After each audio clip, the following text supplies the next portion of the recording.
Go to the link in the comments section and download your own copy of the Air Force manual, Chemtrails.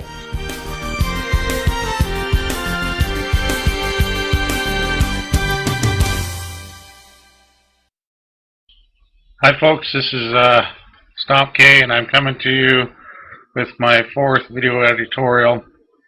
This is has to do with chemtrails and this document I obtained. It's actually a microfiche, 172 pages that I got from the local university library.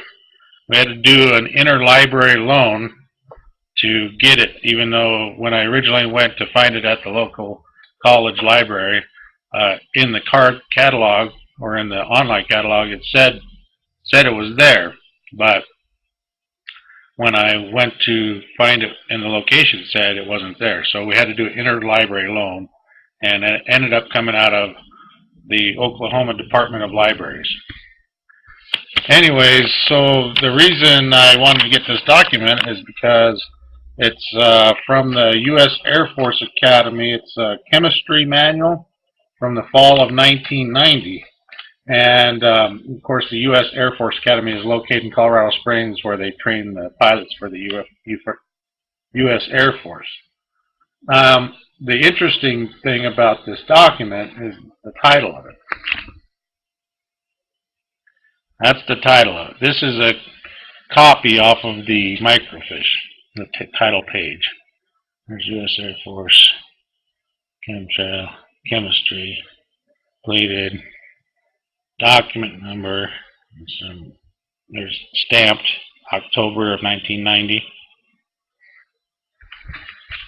and it's pretty interesting. There's some interesting things inside this. First of all, you gotta ask, why would pilots be learning this stuff? I mean, I'm not saying that pilots don't learn a lot of interesting stuff, but some of these things kind of just speak out to me. For example, one of the they do a bunch of laboratories, and each laboratory has a certain amount of points for it, and they do an acid rain laboratory. Right. Acid rain laboratory. Got it underlined. These are all laboratories. Yeah.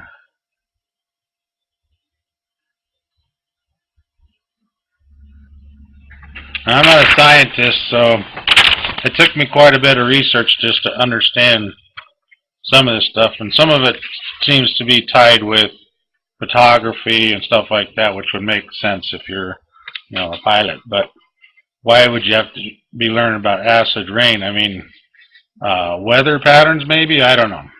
But anyway, so it goes on, and then it starts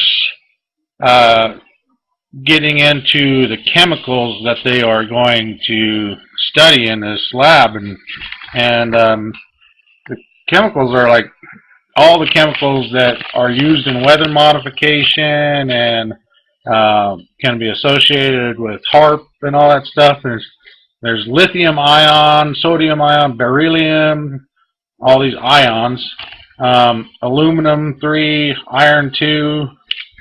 Here, I'll let you look for yourselves. These are just some of them. And that's not, totally unusual that you would be studying all these things in a chemistry lab entitled Chemtrails for Pilots. And here's another page of them. All the iodides. Most people know that silver iodide is what they use for cloud seeding. But it's also what they use in photography. So anyways, it gets into all kinds of stuff in here. And then compounds from single valence metals. Some of they're studying these. Barium fluoride. Where have we heard that before? And on and on and on. I mean, it's all real technical stuff. But a lot of people that have been studying these chemtrails will recognize a lot of these compounds and stuff like we've all been hearing perchlorate in the news lately. Here you got it. Nickel perchlorate. You know, the rocket fuel stuff. Aluminum hydride.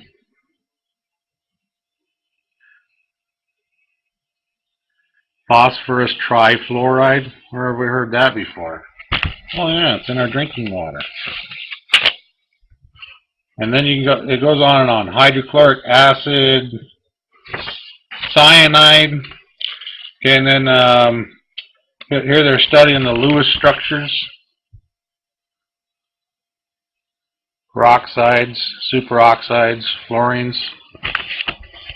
I mean, why is there military pilots studying this stuff? I mean, it doesn't make a lot of sense to me. I mean, how many pilots are going to be in the manufacturing end of the aircraft? Not many.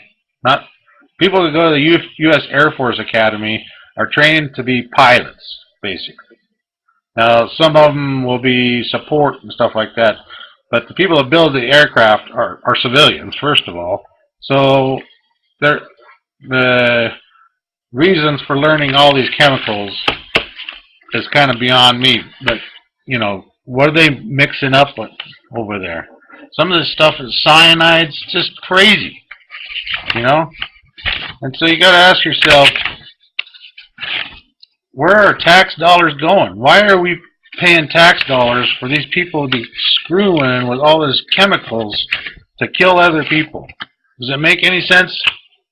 Because it doesn't make any sense to me anymore. You know, it's one thing to defend yourself against attacks and stuff, but we're over here in other people's faces, telling them how to live, what you got to do. You got to have democracy. Your people got to be free, even though our people are being treated the same way the people in Egypt are being treated. And they're spraying these chemtrails, and it's making people sick. Stroke is up in young kids. Obesity is from the thyroid problems that we're having from all these chemicals. The trees are dying, the bees are dying, the fish are dying, the birds are dying. And if anybody can't see that it's from this shit that they're spraying in the skies, I feel sorry for you. Here, I got the dang...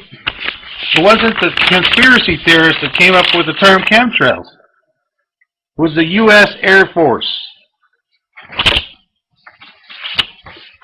So anybody that wants to say, oh, those are persistent contrails,